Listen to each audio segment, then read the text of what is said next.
মজাদার রান্নার আরেকটি ভিডিও নিয়ে চলে আসলাম আপনাদের সামনে। হ্যালো, আসসালামু আলাইকুম সবাইকে। কেমন আছেন আপনারা সবাই? আশা করি সবাই অনেক ভালো আছেন। আর আমি আজকে চলে আসলাম রান্নার আরেকটি ভিডিও নিয়ে। আর সেটা হচ্ছে আজকে রান্না করেছিলাম সিম দিয়ে রুই মাছ আর মুরগি, আর ছিল লাল শাক। তো আজকে এই ছোটোখাটো আয়োজন নিয়ে আপনাদের সামনে চলে আসলাম। এইখানে আমি মুরগির জন্য মশলাটা কষিয়ে নিয়েছি। কষানো হয়ে গেলে তারপরে এখানে মুরগিটা দিয়ে দিলাম। দিয়ে এখন ভালো করে নেড়ে চেড়ে অনেকক্ষণ সময় নিয়ে আমি মুরগিটা কষিয়ে নিব। ভালো করে মশলার সাথে এখন মিশিয়ে নিচ্ছি। যেহেতু কোনো পানি ইউজ করিনি, তো ওই মশলা থেকে বা এখন মুরগি থেকে যে পানিটা উঠবে সেটা দিয়ে আমি এটা ভালো করে নেড়েচেড়ে অনেকক্ষণ সময় নিয়ে কষিয়ে নিব। আর অন্য চুলাতে কিন্তু আমি পাশেই লাল শাকটা বসিয়ে দিয়েছি। আর লাল শাকটাও অনেকটা হয়ে এসেছে প্রায়। এই যে এখন আমি নাড়াচাড়া দিয়ে দেখছি যে একদম শুকনা শুকনা হয়ে গিয়েছে, সিদ্ধ হয়ে গিয়েছে। আজকে লাল শাকটা অবশ্য তেমন একটা লাল হয়নি, বাট অন্য দিনেরটা কিন্তু অনেক ভালো থাকে। যেহেতু এখন শীতকাল, এখন কিন্তু লাল শাক খুব ভালোই পাওয়া যায়।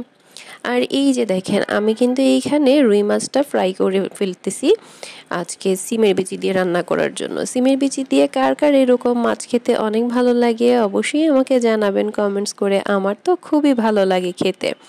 আর তাই তো আমি আগে মাছটা ফ্রাই করে নিয়েছিলাম, যেহেতু লাল শাকটা হয়ে গিয়েছে এখন আমি এই আইটেমটাই শুরু করে দিচ্ছি। আর মাছগুলো এইভাবে উল্টিয়ে পাল্টিয়ে নিচ্ছিলাম। মাছটা ভাজা হয়ে গেলে তারপরে কিন্তু আমি রান্নাটাও বসিয়ে দিব।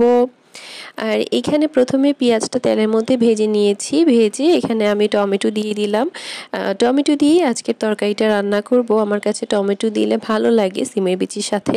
তো টমেটোটা দিয়ে তারপরে এখানে একে একে আমি সব মশলাগুলো দিয়ে নিলাম। রান্নার মশলা যেটা হলুদ, মরিচ, ধনিয়া, জিরা, তো লবণ, এইগুলো সব দিয়ে এখন ভালো করে নেড়ে চেড়ে এর মধ্যে পানি দিয়ে দিব।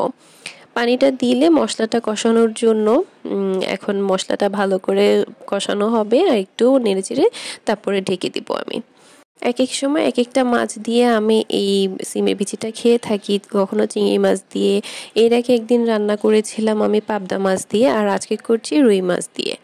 তো এই মশলাটা কিন্তু কষানো হয়ে গিয়েছে। আর এই পর্যায়ে আমি সিমের বিচিগুলো দিয়ে দিচ্ছি। আমার মতো কার কার সিমের বিচি খেতে অনেক ভালো লাগে আপনাদের? আপনারাও কি এভাবে করে রান্না করেন? আর এই তো যখন সিমের বিচিগুলোও সিদ্ধ হয়ে গেল তখন আমি লাস্ট পর্যায়ে এইভাবে মাছগুলো দিয়ে উপরে ধনেপাতা দিয়ে দিলাম। আর আমার রান্না কিন্তু রেডি।